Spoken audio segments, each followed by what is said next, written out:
MBK news కు స్వాగతం. వార్తలు చదువుతున్నది రామకృష్ణ. ఈ నెల 11న ఇందిరమ్మ ఇళ్ల పథకానికి ముఖ్యమంత్రి శ్రీకారం చుట్టబోతున్నారని తుంగతుర్తి ఎమ్మెల్యే మందుల సామేలు చెప్పారు. గతంలో ఏ ప్రభుత్వం చేయని విధంగా నేడు అధికారం చేపట్టిన తర్వాత కాంగ్రెస్ ప్రభుత్వం 3 నెలల్లోనే 4 గ్యారంటీలను అమలు చేసి చూపించారని అన్నారు. కాంగ్రెస్ ప్రభుత్వం చేస్తున్న సంక్షేమ పథకాలను చూసి కొంతమంది ప్రతిపక్ష పార్టీల నాయకులు అసత్య ఆరోపణలు చేస్తున్నారని, స్థాయి ఉన్నోడు స్థాయి లేనోడు దొంగలకు సద్ది కట్టేటోళ్లు ఈరోజు మాట్లాడుతున్నారని అన్నారు. ఇప్పటికైనా వారు అసత్య ప్రచారం ఆపాలని, లేకపోతే కాంగ్రెస్ పార్టీ కార్యకర్తలు తగిన గుణపాఠం చెప్పడం ఖాయమన్నారు. రేపు 11వ తారీఖు నాడు గౌరవ ముఖ్యమంత్రి వర్యులు రేవంత్ రెడ్డి గారు ఇందిరమ్మ ఇల్లు లాంచ్ చేయబోతా ఉన్నారు. ఒక్క ఇంటికి 5 లక్షల రూపాయల చొప్పున జాగా ఉన్న వాళ్ళకు మొదటి దప్పలో ఇల్లు కట్టియాలని కూడా సంకల్పంతో కాంగ్రెస్ పార్టీ ఇచ్చిన మాట ప్రకారం మాట నిలబెట్టుకోవడానికి, తెలంగాణ ప్రజలకు ఇచ్చిన భరోసాను నిలబెట్టుకోవడానికి గౌరవ ముఖ్యమంత్రి వర్యులు పటిష్టమైన ఆలోచనతో వారు ఉన్నారు. కనుక వీరు చెప్పిన మాటే చేస్తారు, చేసిన పని చెప్తారు. కాంగ్రెస్ పార్టీ నైజం అది.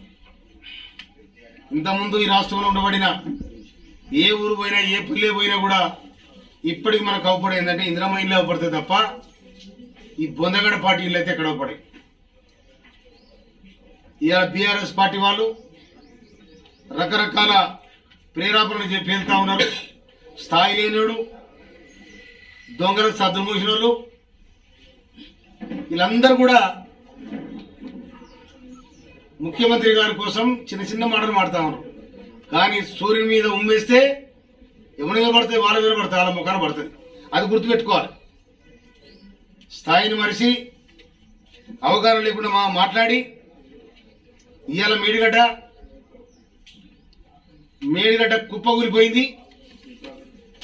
అందుకోసమనే కాళేశ్వరం ప్రాజెక్టు ఏదైతే ఉందో అది మీ పని పట్టింది.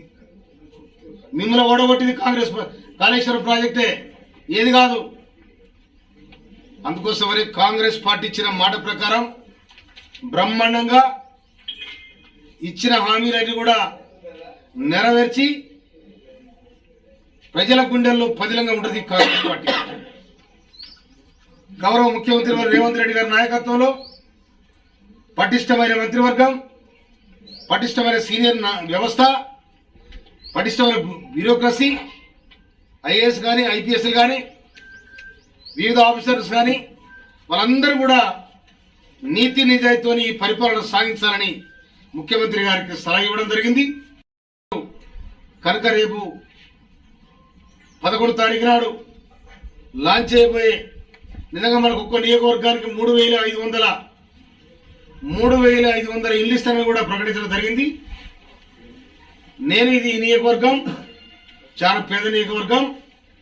ఈ నియోజకవర్గంలో కూడా ఇంకెక్కువ కావాలని కూడా మా పేద ప్రజలకు కావాలని అడుగుతాను నేను. ఇవాళ ఈ 3 నెలల్లో మనం ఈ నియోజకవర్గానికి సంబంధించి మన గౌరవనీయులు మన ఇరిగేషన్ శాఖ, నీటిపారుదల శాఖ మంత్రులు ఉత్తమ్ కుమార్ రెడ్డి గారి దగ్గర పోయి తాటిపావుల వస్తకొండూరు మధ్యలో బ్రిడ్జ్ కట్టాలని కూడా ప్రపోజ్ చేయడం జరిగింది. ఆ బ్రిడ్జ్ కూడా తొందరగా స్టార్ట్ అయితే కూడా మనం చేస్తున్నాను. నిన్ననే అధికారులు కూడా పోయి దాన్ని పరిశీలన చేసి రావడం జరిగింది. అదేవిధంగా రుద్రమ చెరువును రిజర్వాయర్ చేయాలని నేను అప్పీల్ చేయడం జరిగింది. వారు కూడా దాన్ని సానుకూలంగా స్పందించడం జరిగింది. అదేవిధంగా ఇలా తుంగతుర్తి నుండి మానపురం వరకు డబుల్ రోడ్ వేయడానికి 15 కోట్లు శాంక్షన్ చేయడం జరిగింది. ఆ 15 కోట్లతోని ఇక్కడ రావులపల్లి చివరస్త వరకు అది డబుల్ రోడ్ అయితే ఆ తర్వాత దాన్ని కంటిన్యూ చేయడం జరుగుతుంది. అదేవిధంగా తిమ్మాపురం నుంచి కొమ్మాల, కోడూరు, సంగం, ఎలకపల్లి, శిల్పకుంట, నూతరకాల వరకు ఈ పిఆర్ రోడ్ కూడా శాంక్షన్ చేయడానికి ప్రపోజల్ పెట్టడం జరిగింది. అదేవిధంగా సిఆర్ఐఎఫ్ అంటే central roads and safety roads పని మీద శ్యాల్ గారు